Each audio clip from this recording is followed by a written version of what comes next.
여호와의 인자하심은 자기를 경외하는 자에게 영원부터 영원까지 이르며 그의 의는 자손의 자손에게 이르르니 곧 그의 언약을 지키고 그의 법도를 기억하여 행하는 자에게로다. 여호와의 지으심을 받고 그가 다스리시는 모든 곳에 있는 너희여, 여호와를 송축하라.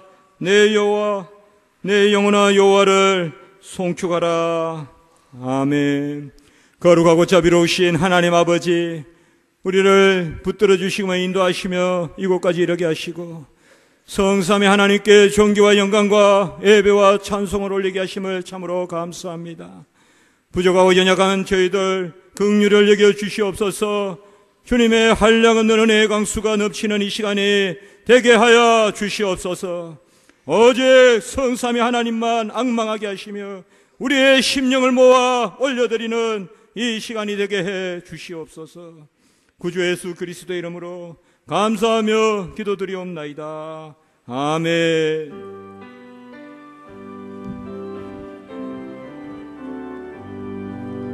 전능왕 오셔서 주 이름 찬송케 하옵소서. 영광과 권능의 성부여 오셔서 우리를 다스려 주옵소서. 강생한 성자여 오셔서 기도를 들으소서. 택하신 백성들 복 내려 주시고 거룩한 마음을 주옵소서. 위로의 주성여 오셔서 큰 증거 주옵소서.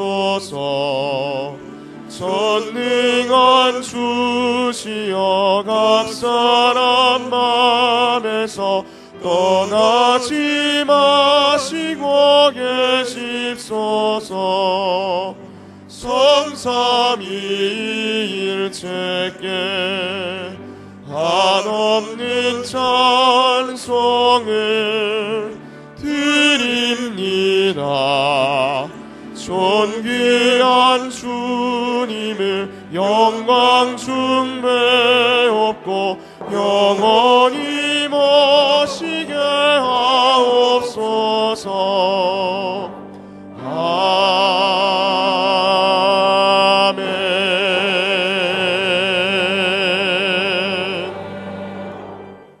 전능하사 천지를 만드신 하나님 아버지를 내가 믿사오며 그 외아들 우리 주 예수 그리스도를 믿사오니 이는 성령으로 잉태하사 동정녀 마리아에게 나시고 본디오 빌라도에게 고난을 받으사 십자가에 못 박혀 죽으시고 장사한 지 사흘 만에 죽은 자 가운데서 다시 살아나시며 하늘에 오르사 전능하신 하나님 우편에 앉아 계시다가 저리로서 산자와 죽은 자를 심판하러 오시리라. 성령을 믿사오며 거룩한 공회와 성도가 서로 교통하는 것과 죄를 사하여 주시는 것과 몸이 다시 사는 것과 영원히 사는 것을 믿사옵나이다. 아멘.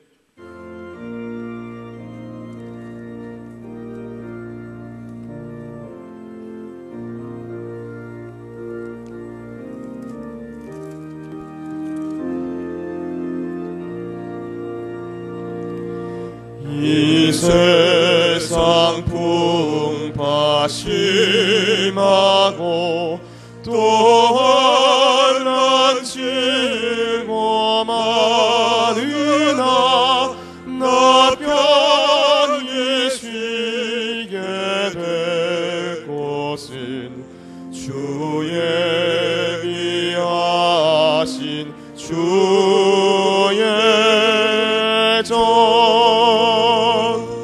그 향기로운 기름을 주 내게 부어주셔서 내 기쁨 더해주는 곳 주 피로 사신 주의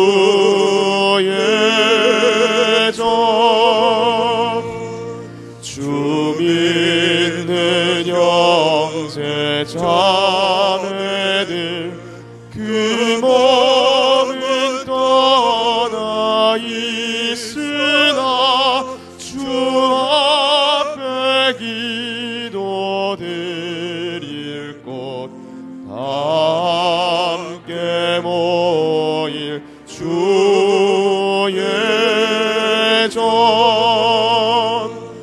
내 손과 여가 굳어도 내 몸에 피가 식어도 나 영영 잊지 못할 곳 은혜의 보좌 주의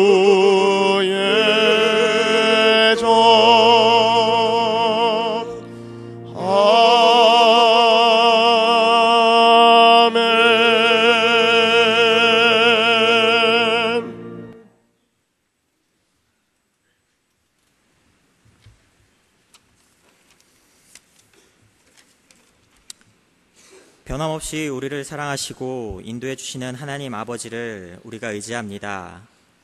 오늘 이 시간 함께 모여 하나님 앞에 예배를 드립니다. 여러 가지 문제로 마음이 나누일 때 하나 되게 하시고 그 하나됨이 신령과 진정으로 드려지는 예배 되게 하옵소서. 우리의 아버지 되시는 하나님 앞에 고백합니다. 하나님 아버지, 우리의 마음에 미움이 있습니다. 우리의 마음에 정죄함이 있습니다. 우리의 마음에 다툼이 있습니다. 우리의 마음에 이기심이 있습니다. 우리의 마음에 연약함과 두려움이 있습니다. 하지만 우리의 구원자여 주인 되신 하나님만을 의지하기 원합니다.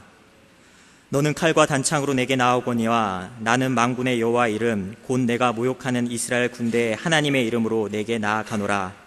다윗의 고백처럼 믿음의 담대함을 허락하여 주시옵소서. 나의 연약함을 주님 앞에 내려놓고 하나님의 이름을 드러내며 살아가게 하여 주시옵소서. 우리의 마음을 하나님의 말씀으로 채워주시옵소서. 지금 총신이 겪고 있는 이 어려움을 말로 하지 않더라도 주께서 아심을 믿습니다. 하나님은 자비로우셔서 오래 참으시지만 공의로우셔서 반드시 징계하는 분임을 믿습니다. 우리를 불쌍히 여기사 애통하는 이 상황에서 건져 주옵소서. 하루속히 회복되게 하시고 하나된 마음으로 하나님의 나라를 위해 애쓰는 총신되게 하여 주시옵소서. 하나님을 사랑합니다. 총신을 사랑합니다. 원우들을 사랑합니다.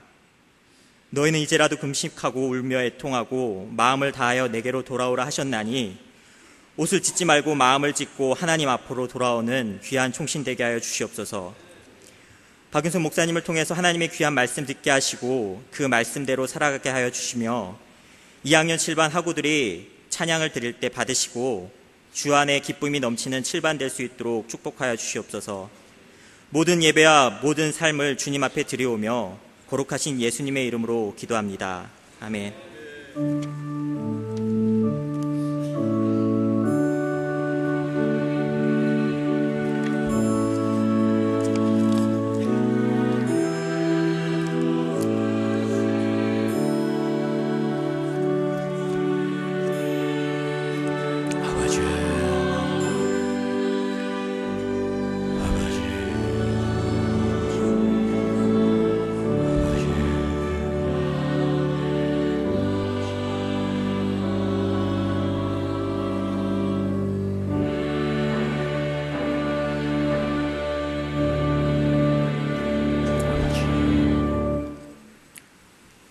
이 시간 내려주시는 하나님의 귀한 말씀은 마가복음 1장 35절로 39절입니다.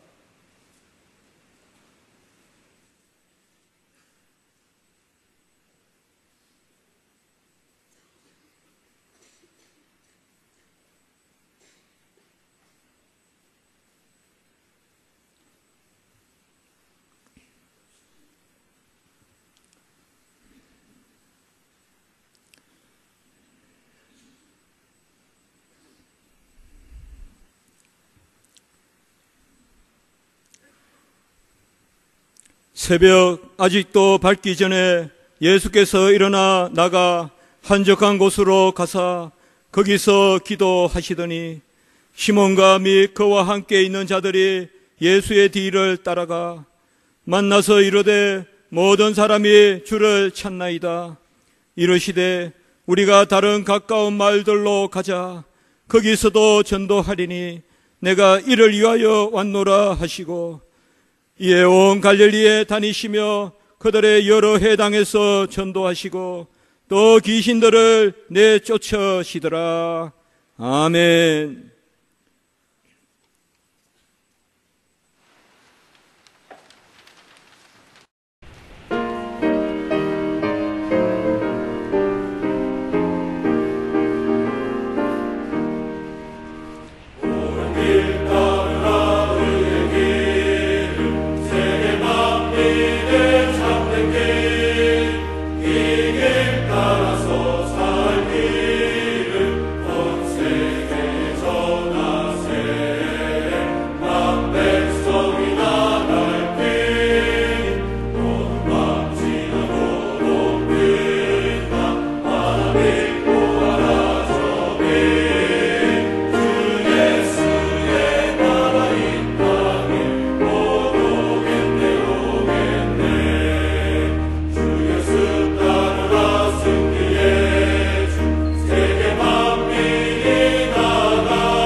네, 우리 한번 기도하도록 하겠습니다.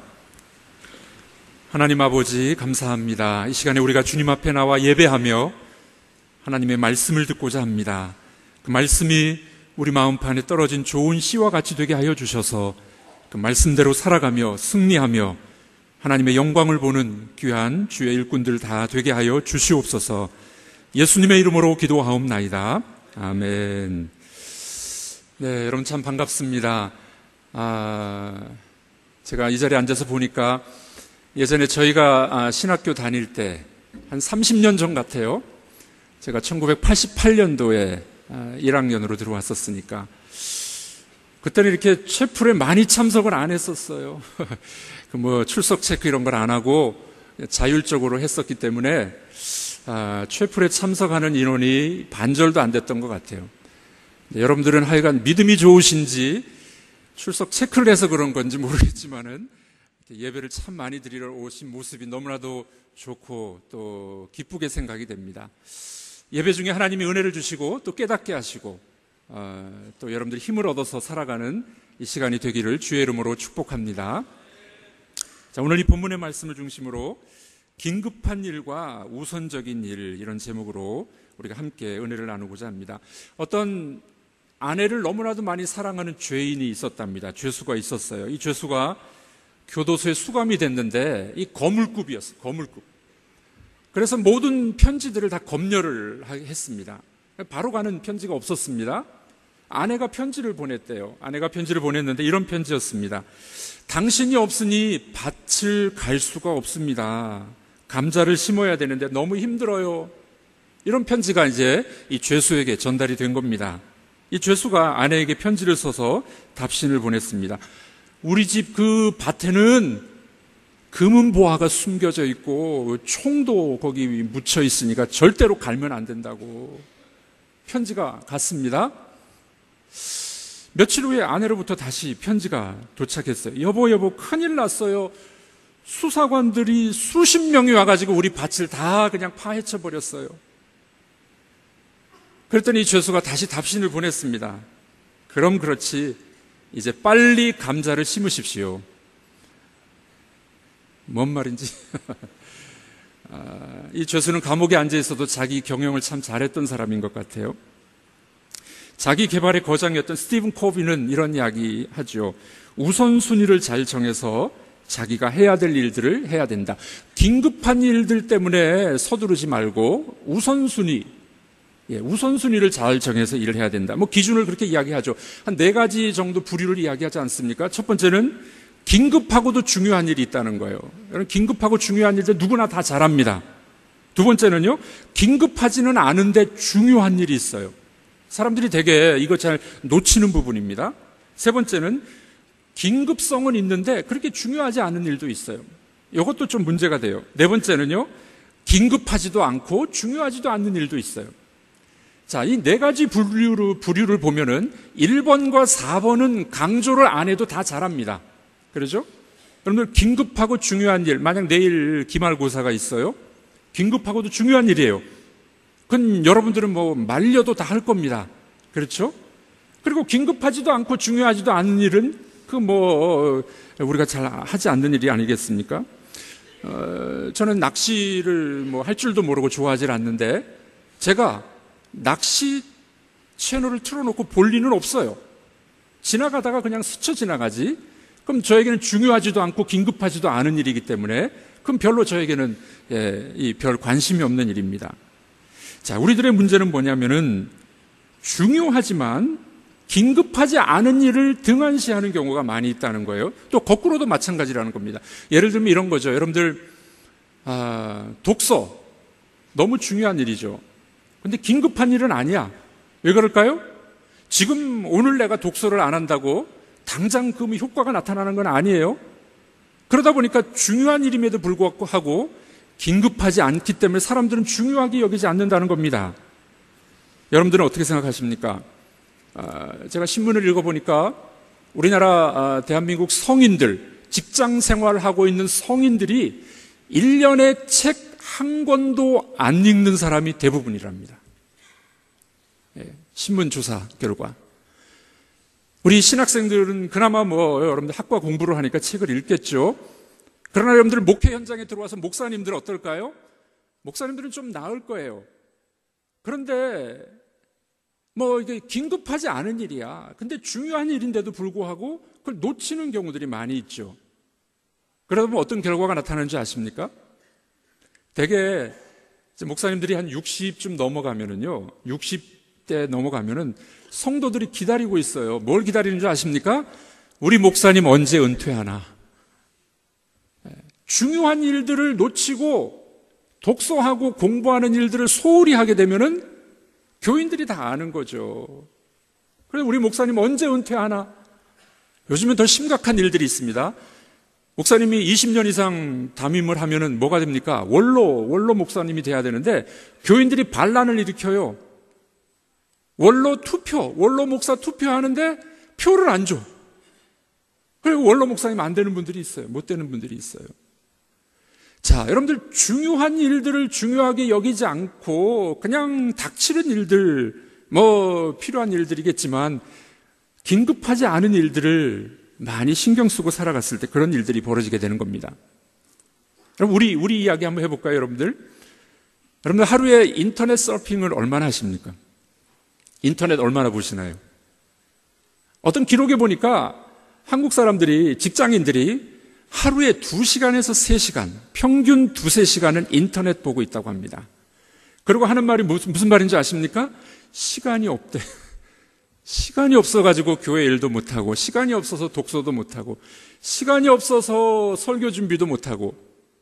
자, 우리가 그냥 생각 없이 인터넷 서핑하는 시간들, 그거는 좋아할 수 있는데 정말 내가 독서를 하고 더 중요한 일에 얼마나 더 많은 시간을 할애하느냐, 솔직히 우리에게 질문해 봐야 됩니다.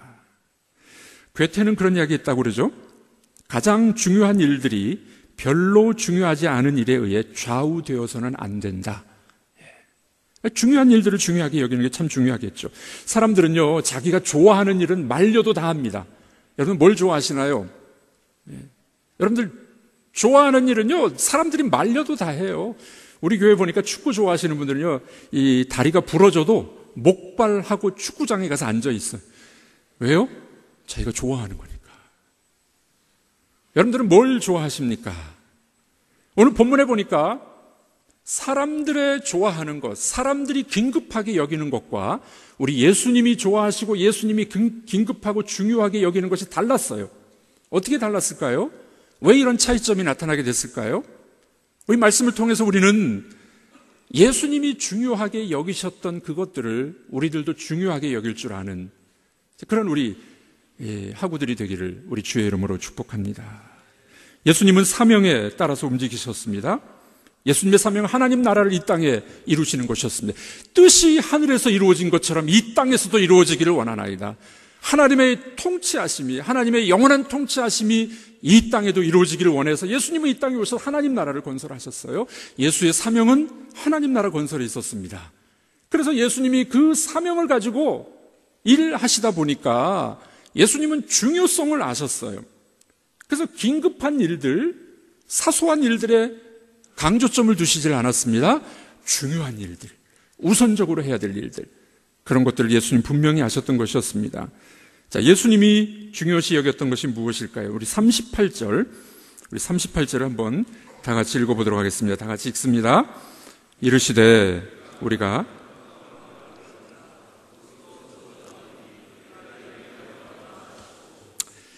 전도하리니 내가 이 일을 위해서 왔노라. 예수님은 사명이 전도하셔서 하나님 나라를 이 땅에 이루시는 것이 사명이셨습니다. 이 사명을 이루시기 위해서 예수님은 어떻게 실천하셨을까요? 저는 오늘 그런 말씀을 함께 나누기를 원합니다. 하나님 나라 건설, 이 전도의 사명을 이루시기 위해서 예수님은 어떻게 실천하셨을까요? 오늘 말씀해 보니까 첫 번째로 예수님은 사명을 이루기 위해서 기도하셨습니다. 뭐 하셨다고요? 기도. 우리 목사님들한테 가서 강의하면 제일 어려운 게 대답을 안 하는 게 제일 어려움인데 여러분들한테도 조금 그런 모습이 보이기 시작했어요. 예수님이 뭘 먼저 하셨다고요? 기도. 예수님은 사명을 이루시기 위해서 제일 중요한 기도를 하신 것을 우리는 보게 됩니다. 35절 우리 다 같이 한번 더 읽어보도록 하겠습니다. 새벽 아직도 밝기 전에 예수님께서 일어나 나아가 한적한 곳으로 가서 거기서 기도하시니라. 예수님은 교훈과 치유 사역에 몸이 너무나도 피곤하셨습니다. 그러나 베드로의 집에 머무시다가 새벽에 아직도 밝기 전에 일어나셔서 한적한 곳에 가서 기도하러 가시는 예수님을 만나게 됩니다. 이제 갈릴리 지역의 여러 지방을 돌아다니면서 전도 사명을 감당하기 전에 새벽에, 이른 새벽에 일어나셔서 영적 준비를 하는 것을 보게 됩니다. 여러분들, 예수님은 중요한 일이 뭔 줄 아셨어요. 기도하는 것이 하나님과 교제하고 하나님 앞에 기도하는 것이 너무나도 소중한 것을 아셨기 때문에 피곤한 몸에도, 어찌 보면 이게 월요일일지도 모르겠어요. 월요일, 우리 목회자들이 제일 힘든 날이 월요일 새벽 기도. 얼마나 어렵습니까? 아마 예수님이 그 새벽에 일어나셔서 기도하는 모습을 보게 됩니다. 기도의 본을 통해서 기도가 얼마나 중요한지, 예수님은 중요한 일들 일어나기 전에 반드시 기도하셨습니다. 12제자를 택하시기 전에, 세례를 받기 전에, 오병이어의 기적을 베푸실 때, 제자들에게 중요한 질문을 던지실 때, 변화산에 올라가실 때, 나사로의 무덤 앞에서 항상 예수님은 중요한 일들 하시기 전에 기도 먼저 하신 예수님을 우리는 만나게 됩니다. 여러분, 목회가 뭘까요? 목회가 뭘까요? 저도 한 30년 정도 목회를 하면서 느끼고 깨닫는 것은 결국 목회는 예수 닮아가는 겁니다. 자, 한번 따라해 보겠습니다. 목회는 예수 닮는 것입니다. 네, 예수를 우리가 먼저 닮아야 돼요. 지도자들이 예수님을 먼저 닮아야 성도들이 따라오게 돼 있죠. 예수님은 중요한 일을 하시기 전에 기도부터 하셨어요. 하나님과 교제를 먼저 하셨습니다. 우리들도, 여러분들도 예수 닮으셔서 기도하는 여러분들이 되기를 주님의 이름으로 축복합니다. 요즘에 한국교회 이야기를 참 많이 합니다. 우리 설교자들이 그런 이야기 많이 하잖아요. 한국교회 이렇다 저렇다 이야기 많이 하는데, 여러분들 한국교회의 가장 큰 원인 제공자가 누군지 아십니까? 바로 우리예요, 우리. 여러분들은 아직 전도사님들이시니까 좀 책임이 덜 하신데, 우리 목사들이에요, 목사들. 한국교회 뭐 이야기들을 많이 하는데, 결국에 책임자들은 목회자들이에요. 목사들이 예수 닮지 못하고, 목사들이 제대로 목회를 하지 못하고, 그러니까 교회가 그렇게 되는 거죠. 여러분들 가정을 보면 알 수 있지 않습니까? 부모님이 어떤 분인가에 따라서 자녀들이 이렇게 변하는 거예요. 부모의 모습을 자녀들이 닮게 되어 있습니다. 우리 목회자들이 예수를 닮는 목회자가 되어야 될 줄로 믿습니다. 교회를 보면은요, 정치 좋아하는 목사님이 있는 교회 장로님들은 정치 잘합니다. 결국 그 정치하는 장로님 때문에 목회에 발목이 잡혀요. 그러니까 정치 좋아하는 목사가 있으면 정치 좋아하는 교인들이 생기는 겁니다. 운동 좋아하는 운동권 목사님들이 있어요. 이 운동 말고 축구 좋아하고 족구 좋아하고 뭐 탁구 좋아하고, 운동 좋아하는 목사님이 교회에 있으면 그 교회도 운동권으로 변해요. 기도하기 좋아하는 목사님, 하나님 말씀을 사모하는 목사님이 있으면 그 교회가 그런 교회로 바뀝니다. 여러분들이 어떤 지도자가 되느냐, 내가 어떤 사람이 되느냐에 따라서 성도들이 그렇게 바뀌는 겁니다. 여러분들 참 중요한 이야기 아니겠습니까? 기도하기 좋아하고 기도로 목회하는 목회자가 있는 교회는 기도하는 교회로 바뀌게 될 줄로 믿습니다. 제가 총신을 83회로 졸업을 하고 이제 미국에 가서 좀 공부를 했어요. 그 공부하는 그 학교에, 신학교에 자그마한 채플이 하나 있었습니다. 샤론 채플이라고 있었는데, 빈 강의 시간이나 새벽 시간이나 늘 가서 기도했습니다. 아까 우리 이 원장님 이야기를 들어보니까 여러분들 공부를 참 많이 한다고 말씀하셨는데, 미국 가서 공부하면 더 힘들죠. 그렇죠? 저도 이제 머리가 그렇게 좋지 못해가지고 하루에 잠 한 서너 시간 자고 공부했던 것 같아요. 그렇게 많은 공부 분량, 공부를 해야 됨에도 불구하고 늘 시간이 나면 틈틈이 그 샤론 채플에 가서 기도했었습니다. 여러분, 기도하는 것은 하나님과 교제이고 하나님이 기뻐하는 일인 줄로 믿습니다. 제가 부산에서 한 6년간 부목 생활을 했는데, 제가 섬겼던 정필도 목사님 참 기도하는 분이셨어요.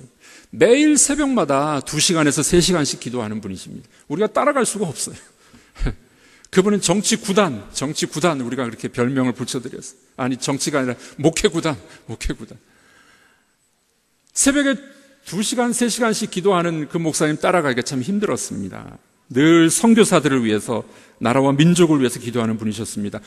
어느 해 추석 당일날 아침이었는데, 이제 부교육자들이 서울에 집이 있으니까 이제 저도 안양에 있는 어머님을 이제 뵈려고 추석 당일날 이제 차를 몰고 교회 앞을 지나가고 있었어요.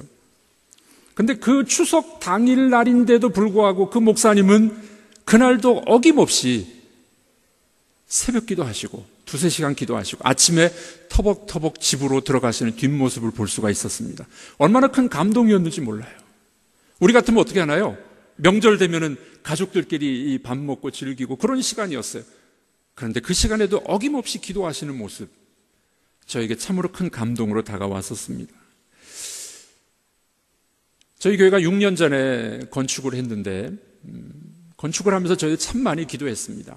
보고 배운 것이 기도하는 목회였기 때문에 저희가 1240일을 기도했어요. 새벽 예배 저녁으로 기도하면서 교회를 건축했어요. 여러분들, 기도하면서 건축하니까 하나님께서 그 산적한 문제들을 다 풀어주셨어요. 다 풀어주셨어요. 사랑하는 우리 하구 여러분들, 여러분들의 문제가 무엇입니까? 여러분들이 어떤 고민이 있으신가요? 또 학교에 어떤 문제가 있으신가요? 우리가 하나님 앞에 기도하면서 하나님의 능력과 은혜를 구하는 여러분들이 되기를 주의 이름으로 축복합니다. 켈빈은 기독교 강요에서 이렇게 이야기했습니다. 하늘 아버지에게 있는 보물에 우리의 손이 닿으려면 기도해야 한다. 하늘 아버지의 손에 있는 보물에 우리의 손이 닿으려면 뭘 해야 된다고요? 기도해야 된다. 아무리 강조해도 부족함이 없는 기도인 것입니다. 여러분, 새벽 기도가 참 어렵죠. 네. 구라파나 미국에 있는 목회자들은 새벽 기도 안 하니까 좋겠다 그렇게 생각을 하시지만 실제로 보면 경건한 우리 목사님들, 미국에 있는 목사님들도 보면 반드시 새벽에 이른 아침에 일어나서 기도하고 큐티하고 말씀 묵상합니다. 왜요? 누가 그렇게 하셨길래? 예수님이 하셨기 때문에 그렇습니다. 어느 젊은 목사님이 그랬다 그러죠. 도대체 누가 이 새벽 기도 만들어가지고 힘들어 죽겠는데, 가만히 성경을 보니까 예수님이 만드셨네. 예수님이. 여러분들, 힘들고 어렵고 또 여러분들의 상황이 어떠한지 모르지만은 우리 예수님께서는 하나님 나라의 사명을 이루실 때 제일 먼저 기도로 준비하셨음을 여러분들이 깊이 깨달으시고 함께 기도의 동역자들, 기도하시는 여러분들이 되기를 주님의 이름으로 축복합니다. 여러분들이 가르치고 있는 학생들, 여러분들이 가르치고 있는 성도들, 우리의 기도를 통해서 그들이 하나님의 백성으로 온전하게 세워질 줄로 믿습니다. 두 번째로, 오늘 본문에 보니까 예수님께서는 그 사명, 하나님 나라를 이루어 가기 위해서 어떻게 일을 하셨는지, 두 번째로는 사명에만 집중하셨습니다. 그 일에만 집중하셨다는 거죠. 오늘 본문에 어떻게 이야기가 나옵니까? 베드로와 그 따르는 사람들이 이제 이 많은 청중들이 예수님을 따라왔어요. 왜요? 뭘 먹을 것이 있는지, 질병을 치료하실지, 뭔가 얻을 것이 있는지 하는 마음으로 따라온 겁니다. 그러니까 베드로가 예수님께 와서 이렇게 이야기합니다. 36절, 37절 우리 다 같이 읽어보도록 하겠습니다. 시몬과 및 그와 함께 있는 자들이 예수의 뒤를 따라가 만나서 이르되 모든 사람이 주를 찾나이다. 자, 베드로가 예수님을 따라갔다라고 이야기하는데 이 따라갔다라는 단어는 신약 성경에 여기 한 군데밖에 나오지 않습니다. 카타디오케인. 베드로가 예수님을 따라갔더라. 그런데 이 동사는 강변화 동사라 그러죠. 긴급한 일이 있을 때 쓰여진 동사였습니다.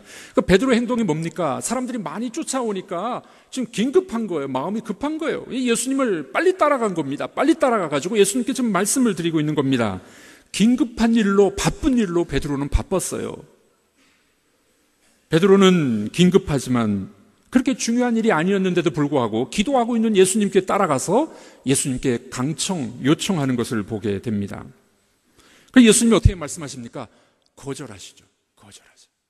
예수님은 긴급한 일에 긴급하지 않으셨어요. 중요한 일에, 사명에 집중하셨기 때문에 예수님께서는 그 베드로가 따라와서 요구하는 일에 쉽게 넘어가시지 않았어요. 그리고 뭐라고 말씀하십니까? 할 일이 있다는 거예요. 할 일이 있다는 거예요. 여러분, 예수님은 긴급한 일보다는 우선적인 일, 더 중요한 일에 초점을 맞추고 일하시는 분이시라는 걸 알게 됩니다. 예수님에게는 뭐가 그렇게 중요했을까요? 38절이죠. 우리 38절 다 같이 읽어보도록 하겠습니다.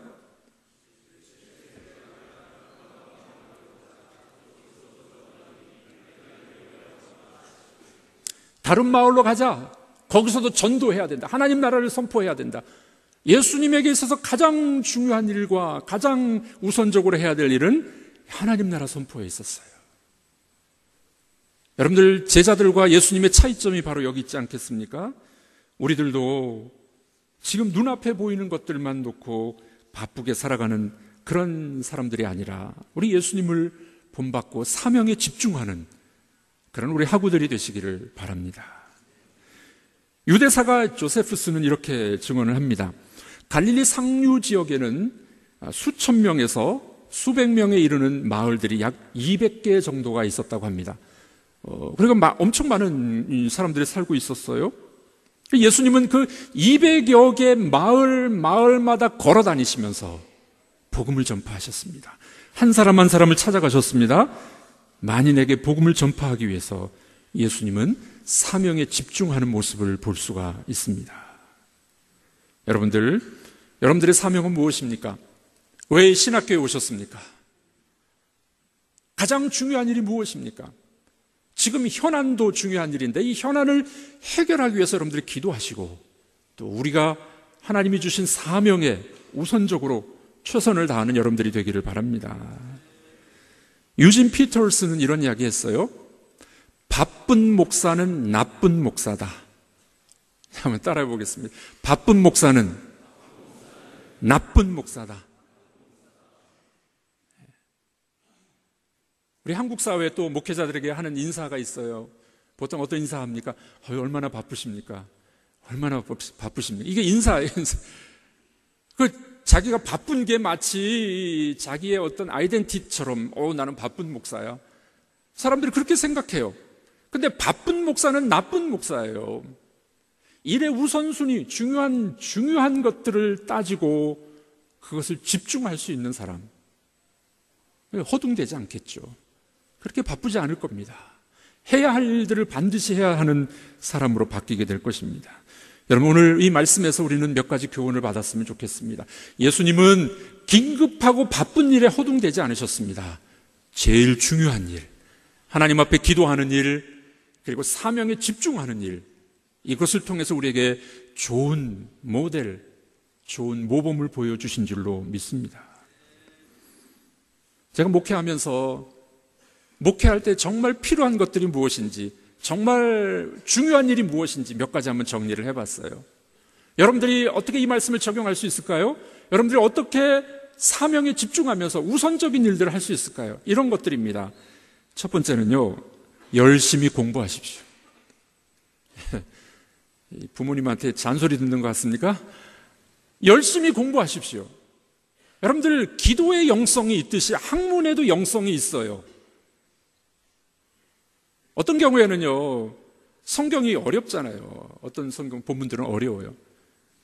제가 디민을 하면서 요한계시록을 전공해서 논문을 썼는데 요한계시록 어려워. 그런데 여러분들 40일 금식기도 한다고 요한계시록의 그 묵신문학을 다 풀 수 있습니까? 안 돼요. 40일 금식기도 한다고 풀리는 문제가 아니에요. 물론 하나님이 특별히 알려주실 수도 있겠지만 하나님은 우리에게 지성을 주셨습니다. 우리에게 연구할 수 있는 능력을 주셨습니다. 여러분들 공부할 때 열심히 공부하십시오. 학문의 영성이 있다는 걸 잊지 마시기를 바랍니다. 이제 신학교를 졸업하면 책하고 멀어지는 사람들이 많아요. 요즘 한국교회의 가장 큰 이슈 중에 하나가 뭔지 아십니까? 목사님들이 설교를 카피하는 일이에요. 교회마다 몸살을 앓고 있어요. 여러분들은 안 그러신가요? 다 자유로울 수 없는 사람들입니다. 여러분들 가장 우선적인 일에 여러분들이 집중하셔서 준비하시고 공부 열심히 하세요. 우리 하나님께서 준비된 만큼 사용해 주십니다. 제가 사는 지역은 익산, 작은 도시죠. 한 30만 밖에 살질 않아요. 근데 교회는 500개가 있어요. 복음화율이 한 31%, 전국에서 가장 높은 곳 중에 하나입니다. 지방에서 목회하는 목사님들의 이 어려움은 이제 여러 가지 문화적 혜택이 좀 적긴 해요. 그래서 저희들이 늘 독서 모임을 통해서 독서를 합니다. 금요일 새벽마다 목사님들이 모여서 책을 읽고 토론을 하고 성경을 공부하고, 여러분들 신학교 졸업한 이후로도 평생 목회하시면서 공부하는 목회자들이 되기를 주님의 이름으로 축복합니다. 두 번째는요, 기도하는 사람들이 되시기를 바랍니다. 목회할 때 제일 큰 고민 중에 하나는 사람이 안 바뀌는 거예요. 그렇게 내가 설교를 했는데 사람들이 안 바뀌어. 이게 고민입니다. 목사들이 만나면 늘 그 얘기하는 겁니다. 누구는 어떻고, 우리 장로님은 어떻고, 안수 집사는 어떻고, 사람이 안 바뀐다는 거예요. 근데 여러분들, 그 사람이 문제가 아니라, 저도 조금씩 배워가고 있는데, 내가 안 바뀌는데 그 사람이 바뀌겠습니까? 하나님 앞에서 진실하게 기도하고 정직하게 살아갈 때 하나님이 나를 바꾸실 줄로 믿습니다. 목사가 자기도 안 바꾸고 자기도 안 바뀌고 사람들 보고 바뀌라 그러고 막 설교하면서 화를 내고 왜 안 바뀌냐고. 사람들이 바뀝니까? 여기 결혼하신 분 계실 텐데 자기 아내 바꿔보신 분, 나 아내 바꿔봤습니다. 자식 바꿔보신 분 없어요. 하나님께서는요, 너부터 바뀌어라, 너부터 바뀌어라. 말씀 앞에 또 기도하면서 여러분들이 기도의 사람이 되실 때 내가 바뀌게 될 것입니다. 내가 바뀌면은 성도들이 바뀌어요. 우리 목사들이 늘 착각을 하는 겁니다. 자꾸 바뀌라고. 사람들이 안 바뀌죠. 잘 안 바뀌죠. 여러분들은 기도의 사람이 되셔서 내가 먼저 바뀌는 그런 좋은 일꾼들이 되시길 바랍니다. 세 번째는 정도를 걸어가십시오. 정도를 걸어가십시오. 저는 교회 건축하면서 한 200억 공사를 했어요. 진짜 지방에서 200억 공사 쉬운 일이 아니잖아요. 그래서 건축하다 보면은요, 이런저런 일들이 너무 많아요. 이제 세상을 배웠어요. 근데 그 많은 일들이 일어날 때 사람들은 돈이 있는 곳에 마음이 몰리게 돼 있습니다. 건축할 때 시험이 많아요. 제가 우리 장로님들에게 그런 이야기 했습니다. 저는 건축을 잘 모릅니다. 그러나 정도를 걸어갑시다. 제가 정도를 걸어가는데 화평은 깨지 않겠다. 그게 제 모토였어요. 철학이었어요. 저는 목회 현장 속에서 이게 참 중요한 일입니다. 정도를 걸어가는데 화평을 깨지 않겠다. 제가 만든 말인데 좀 어려운 이야기예요. 그렇죠? 정도를 걸어가지만 화평을 깨지 않겠다. 여러분들, 신학교도 정도를 걸어가야 되는 줄로 믿습니다. 총회도 정도를 걸어가야 됩니다. 하나님의 공의와 하나님의 질서를 따라가야 됩니다. 사회법도 지켜야 됩니다. 정도를 걸어가지 않는 사람들은요, 말년이 안 좋아요. 제 경험상 보니까 목회자들도 또 사람들도 보면 정도를 걸어가지 않는 사람들은 말년이 안 좋아. 들을 귀 있는 사람들은 들으시기 바랍니다. 교수님이든지 목회자든지 또 전도사님이든지 총장님이든지 정도를 걸어가지 않으면요, 말년이 안 좋아요. 하나님께서 보고 계시기 때문에 그렇습니다. 네 번째입니다. 좋은 관계를 만드시기 바랍니다.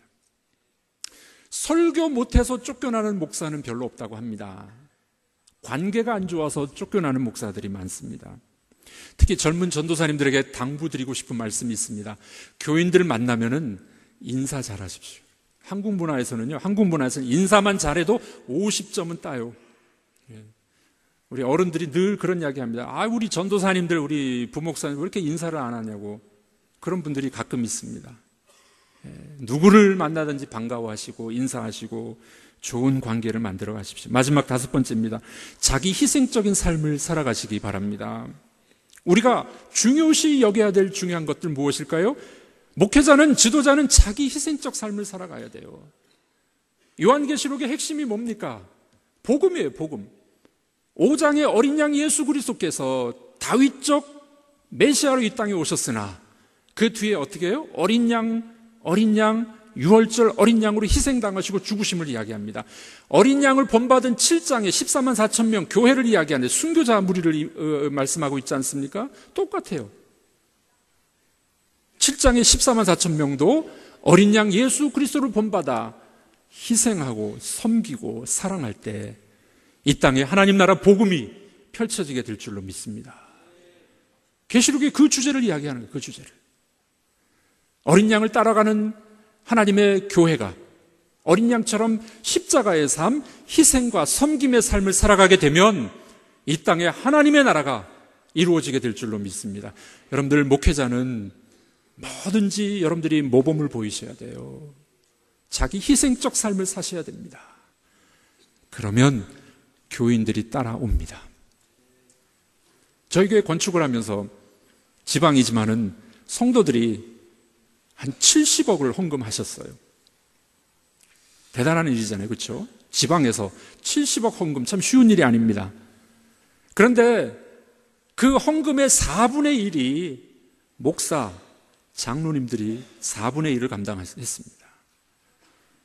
목회자가, 장로님들이 희생적 삶으로 모범을 보이면은 성도들이 따라오게 돼 있어요. 여러분들 새해, 여러분들이 맡을 부서들, 또 여러분들이 사역할 그 장소에서 먼저 사랑과 희생으로 모범을 보이시기 바랍니다. 교사들이 따라올 거예요. 목회가 잘 될 겁니다. 기도하겠습니다. 하나님 아버지, 예수님께서는 중요한 사명을 붙잡고 일을 하셨습니다. 아버지께 기도하는 일과 전도하며 하나님 나라의 복음 전파를 위해서 수고하신 예수님의 모습을 우리도 닮게 하여 주시옵소서. 우리들도 중요한 일, 꼭 해야 될 중요한 일들, 사명을 붙잡고 그래서 하나님께서 쓰시는 귀한 일꾼들이 다 될 수 있도록 도와 주옵소서. 총신을 하나님께서 불쌍히 여겨 주시옵소서. 은혜를 베풀어 주시옵소서. 이곳에 하나님의 영광이 드러나기를 간절히 기도하오며 예수님의 이름으로 기도하옵나이다. 아멘.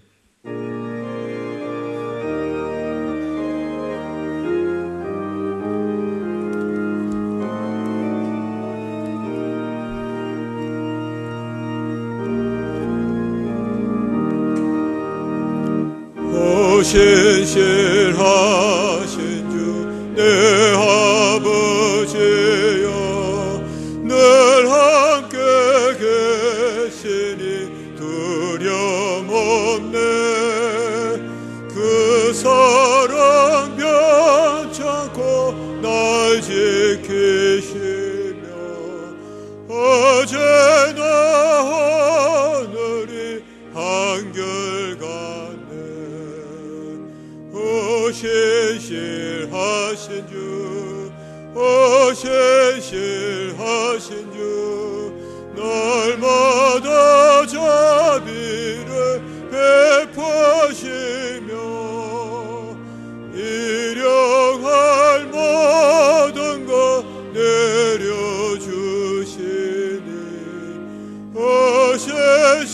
신실하신 주,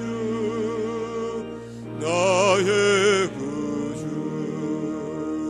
봄철과 또 여름, 가을과 겨울, 해와 달 별들도 다 주의 것, 만물의 주 영광 드러내도다. 신실한 주 사랑 나타내네. 오 신실하신 주, 오 신실하신 주, 날마다 자비를 베푸시며 일용할 모든 것 내려주시니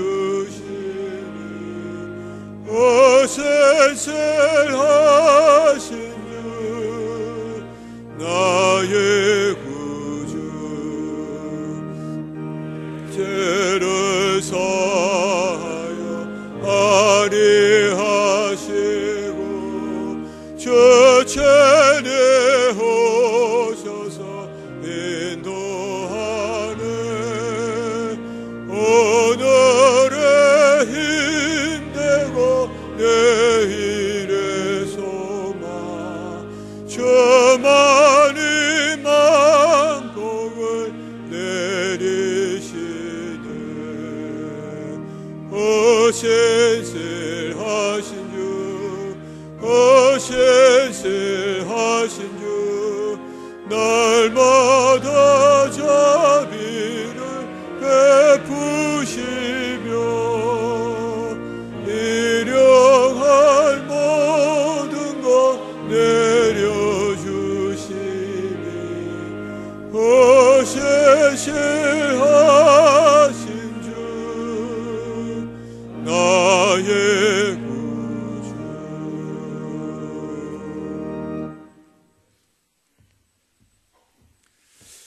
이제는 우리 주 예수 그리스도의 은혜와 하나님 아버지의 크신 사랑하심과 성령님의 교통하심이 오늘 말씀을 듣고 우리 예수님의 모범을 따라 가장 중요한 일을 중요하게 여기며 살아가기를 다짐하며 돌아가는 사랑하는 모든 학우들 머리 위에, 섬기는 교회 위에 이제로부터 영원토록 함께 있을지어다. 아멘.